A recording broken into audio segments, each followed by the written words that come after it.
नमस्कार। आज हम एक बहुत गहरे एहसास पर बात करने वाले हैं। अकेलापन। ये हम सब ने महसूस किया है कभी न कभी। ये सिर्फ एक खालीपन जैसा नहीं है। कभी कभी लगता है जैसे दिल के किसी कोने में एक धीमी सी लगातार पुकार चल रही हो, एक ऐसी टीस जिसे अक्सर हम शब्दों में बयान नहीं कर पाते। कभी ये भीड़ में भी घेर लेती है तो कभी बिल्कुल तन्हा होने पर। हाँ, और ये एहसास कई बार बहुत असहज करने वाला होता है ना। हम खुद से पूछते हैं ये क्यों हो रहा है, क्या मुझसे कुछ छूट गया या शायद मैंने कोई गलती कर दी।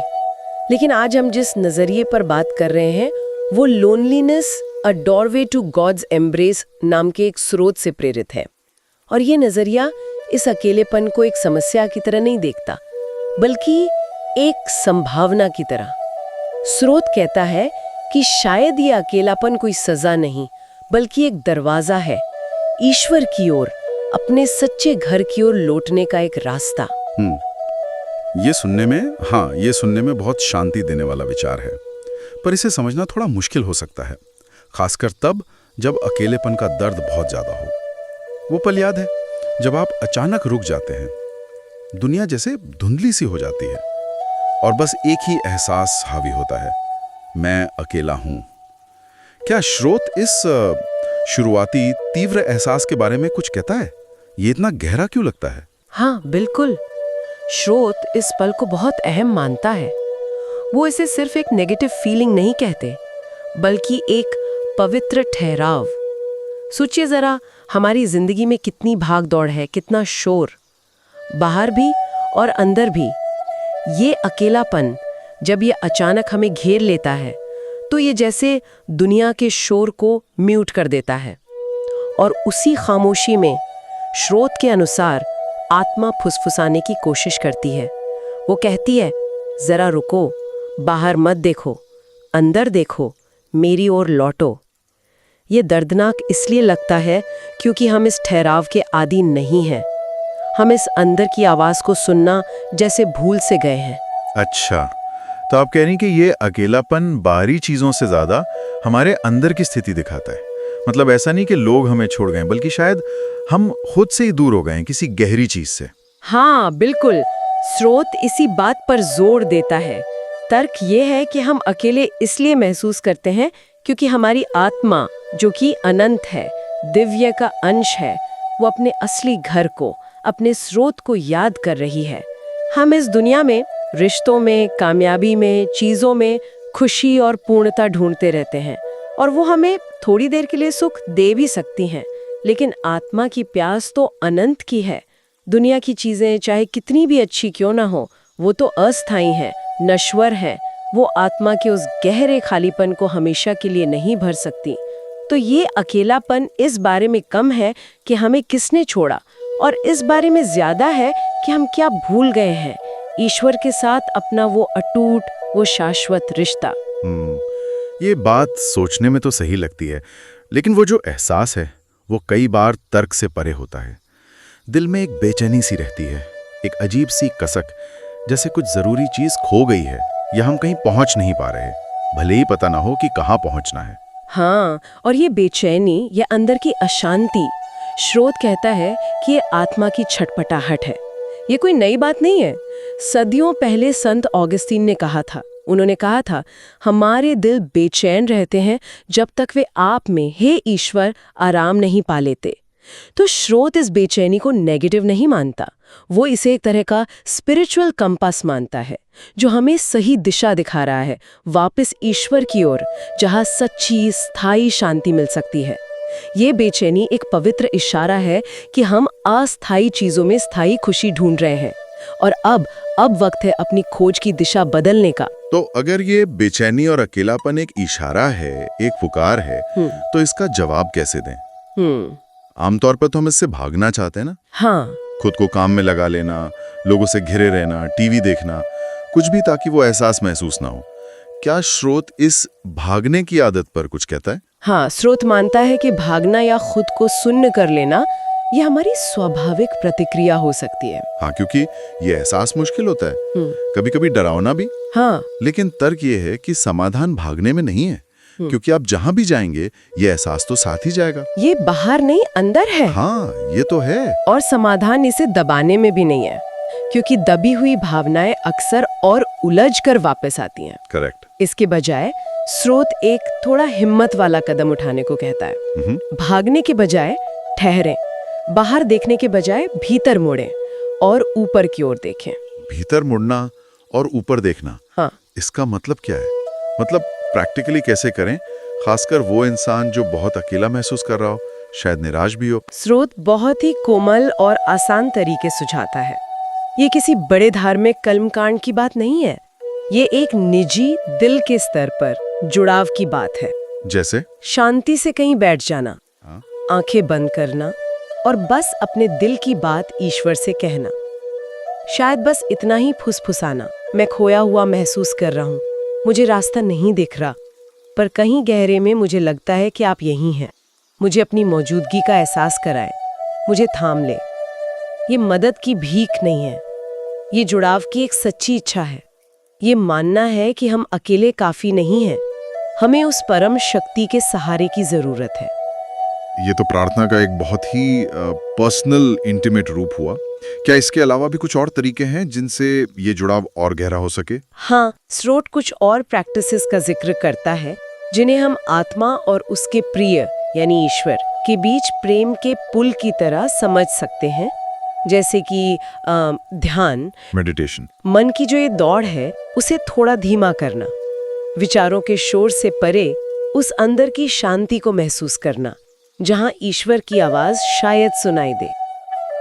ध्यान। हाँ, फिर प्रार्थना, सिर्फ मांगना नहीं बल्कि ईश्वर से बात करना, अपनी उम्मीदें, अपने डर, अपना आभार सब कुछ साझा करना।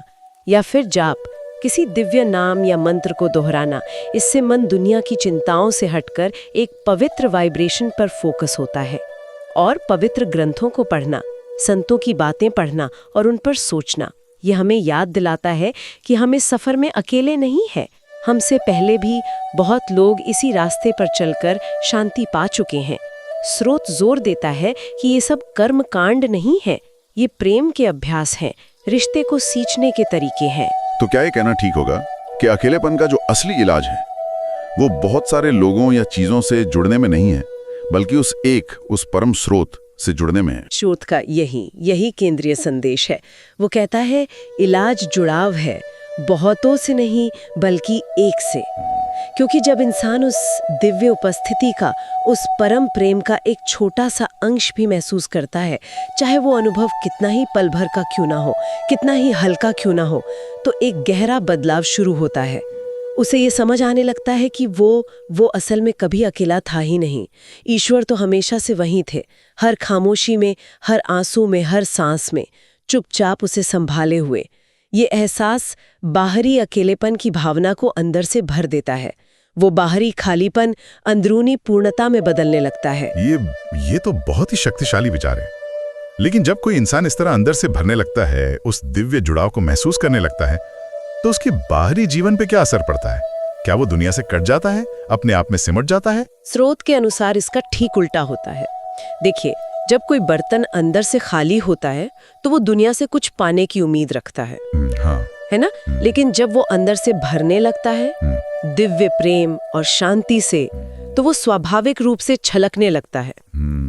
तब इंसान दूसरों की तरफ देखता है, लेकिन कुछ लेने के लिए नहीं बल्कि देने के लिए। उसके अंदर से सेवा और करुणा का भाव अपने आप उमड़ने लगता है। वो दूसरों के दर्द को ज्यादा गहराई से महसूस कर पाती है, क्योंकि उसने अपने दर्द को समझा है और उससे ऊपर उठने का रास्ता पाया है। अच्छा, तो ये अंदरूनी जुड़ाव बाहरी करुणा और सेवा को जन्म देता है। हाँ, प्रेम और करुणा जैसे खुद ब खुद खिलने लगते हैं और दूसरों की सेवा करने में, उनके दुख को कम करने की कोशिश करने में एक और गहरा सत्य समझ आता है। हम सब एक ही दिव्य प्रकाश के अंश हैं। जब हम किसी दूसरे की मदद करते हैं तो हम असल में उसी एक ईश्वर की ही सेवा कर रहे होते हैं। ये समझ अलगाव की भावना को और भी कम कर देती है, क्योंकि ये हमें एक यूनिवर्सल कनेक्शन का एहसास कराती है। इंसान महसूस करने लगता है कि वो सिर्फ ईश्वर से नहीं बल्कि सृष्टि के हर कण से जुड़ा हुआ है। ये जानना भी जरूरी होगा कि कोई कैसे समझे कि वो इस रास्ते पर आगे बढ़ रहा है। क्या स्रोत कुछ ऐसे संकेत बताता है जिनसे पता चले कि हाँ, अकेलेपन की ये भावना बदल रही है, कि व्यक्ति ठीक हो रहा है या उस पवित्र मिलन की ओर बढ़ रहा है? मतलब खुद को जांचने के लिए कुछ इशारे? बदलाव की बात है। व्यक्ति खुद से पूछ सकता है, क्या अब खामोशी मुझे सजा जैसी लगती है या शांति और सुकून देने वाली लगती है? क्या मैं अब अकेले होने से डरता हूँ या एकांत में भी एक साथी का एहसास होता है?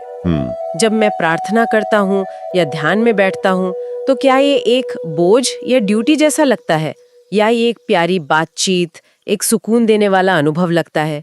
क्या मैं अब भी बाहरी चीजों या लोगों से लगातार वैलिडेशन ढूंढता हूँ या मुझे अंदर एक स्थिरता और संतोष महसूस होने लगा है? तो जब खामोशी चुभने के बजाय सुकून देने लगे? हाँ, जब प्रार्थना या ध्यान बोझ न लगकर आत्मा का भोजन लगने लगे। जब अकेले बैठकर भी अंदर से अकेलापन महसूस ना हो, बल्कि एक अनदेखी उपस्थिति का साथ महसूस हो। स्रोत कहता है कि यही वो पल हैं जब इंसान जान सकता है कि वो ठीक हो रहा है।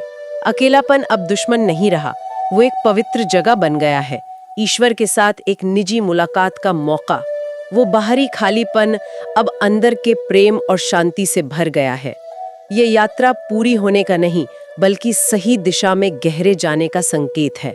तो आज की हमारी इस गहरी बातचीत का सार यही निकलता है कि अकेलेपन को एक अंत या निराशा के तौर पर देखने की बजाय इससे एक नए अध्याय की शुरुआत समझें।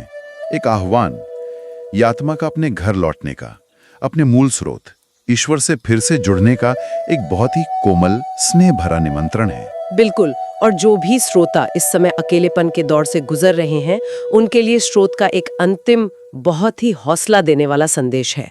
आप अकेले नहीं हैं, आप कभी अकेले थे ही नहीं। ईश्वर की प्रेम भरी नजर, उनका सहारा हमेशा आपके साथ रहा है और अभी इसी पल भी आपके साथ है। आप उस शाश्वत, उस परम सत्ता की बाहों में पूरी तरह सुरक्षित हैं। इस सच पर भरोसा रखें। इस एहसास को, इस आश्वासन को अपने अंदर उतरने देना जरूरी है। इसे सिर्फ सुनना नहीं, बल्कि महसूस करना। शायद कुछ गहरी सांसें लेकर इस सत्य को अपने अंदर समाहित करना। और स्रोत से मिला एक अंतिम विचार, जिसे आप अपने साथ रख सकते हैं, एक कोमल याद दिलाने वाले की तरह। इस सत्य को, इस एहसास को अपने साथ तब तक रखें, इसे बार बार याद करें, जब तक कि खामोशी आपको ईश्वर के प्रेम भरे आलिंगन जैसी महसूस न होने लगे, जब तक कि आपका एकांत आपकी पूर्णता का उत्सव न बन जाए।